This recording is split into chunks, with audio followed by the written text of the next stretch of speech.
ବାଘ ଭାଇ ମତେ ଛାଡ଼ି ଦିଅ, ମୋର ଭୁଲ ହେଇଛି, ଆଉ କେବେ ବି ଏମିତି କାମ କରିବି ନାହିଁ। ଧଲପୁର ଗାଁ ଥିଲା ଜଙ୍ଗଲ ଓ ପାହାଡ଼ ମଧ୍ୟରେ ଘେରା। ସକାଳେ ପକ୍ଷୀର ଡାକ, ସନ୍ଧ୍ୟାରେ ଶିକାର ହୁଆ ଏବଂ ରାତି ହେଲେ ଜଙ୍ଗଲର ଗଭୀର ନୀରବତା। ଏହା ଥିଲା ସେହି ଗାଁର ଦୈନିକ ଜୀବନ। ବିଲୁଆ ଛୋଟବେଳୁ ଭାଗ୍ୟରେ ଆଘାତ ଖାଇଥିଲା। ବାପା ଜଙ୍ଗଲରେ କାଠ କାଟିବା ସମୟରେ ସାପ କାମୁଡ଼ାରେ ମରିଗଲେ।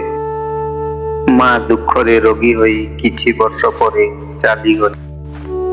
ସେଇ ଦିନଠୁ ବିଲୁଆ ଏକା ହେଇଗଲା। ଗାଁ ଲୋକେ ପ୍ରଥମେ ଦୟା କରିଥିଲେ, କିନ୍ତୁ ଦିନକୁ ଦିନ ଦୟା କମିଗଲା। ଭୋକ ବିଲୁଆକୁ ଶିଖେଇଲା, ସଠିକ ନୁହେଁ, କିନ୍ତୁ ଚୋରି କଲେ ପେଟ ଭରିବ।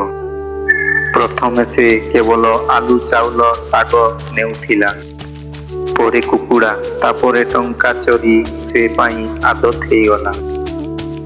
ରାତିରେ ଗାଁ ଶୋଏ, ବିଲୁଆ ଜଗେ।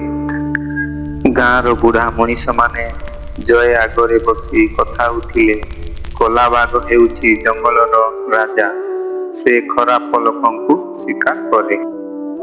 ବିଲୁଆ ହସୁଥିଲା। ବାଘ ଫାଗ କିଛି ନୁହେଁ, ସେ ଭାବୁଥିଲା। ଗୋଟିଏ ଅମାବାସ୍ୟା ରାତି, ଚନ୍ଦ୍ର ନଥିଲା, ଆକାଶ କଳା, ଜଙ୍ଗଲ ଆଉ କଳା। ବିଲୁଆ ଜାଣିଲା, ବନ ବିଭାଗ କ୍ୟାମ୍ପରେ ଜବତ କରାଯାଇଥିବା ମାଂସ ରଖାଯାଇଛି। ସେ ଲୋଭ ସମ୍ଭାଳି ପାରିଲା ନାହିଁ। ସେ ମାଂସ ନେଇ ଦୌଡ଼ିଲା। କଳା ବାଘ ଦେଖାଦେଲା। ତାର ଆଖି ଦୁଇଟା ଅଗ୍ନି ଭଳି, ଶରୀର ଅନ୍ଧାରରେ ମିଶି ଯାଇଥିଲା। ବିଲୁଆ ଦୌଡ଼ିଲା, ଗୋଟିଏ ନଦୀ ପାଖରେ ପହଞ୍ଚିଲା। ବାଘ ଧୀରେ ଚାଲୁଥିଲା।